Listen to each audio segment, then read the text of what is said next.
This is going to be a video tutorial on how to clear history and website data on the Safari app using an iOS device. I will be using an iPhone for this. Let me jump over to my iPhone here. I am on my iPhone now. To clear the history and website data on the Safari app, you want to go to Settings. I'm going to tap on Settings.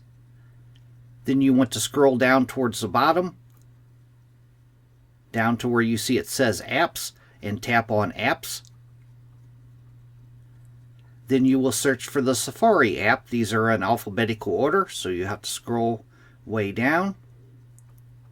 Right here is Safari. I'm going to tap on Safari. Then you want to scroll ways down on this screen. And in the History and Website Data section, right down here is Clear History and Website Data. Tap on Clear History and Website Data. It'll ask you the time frame in which you want to clear it. For the last hour, for today and yesterday, or for all history. If you wanted to clear it all out, you would tap on All History. Then you'll go down to the bottom and tap on Clear History. That is how to clear your history and website data on the Safari app. Thanks for watching.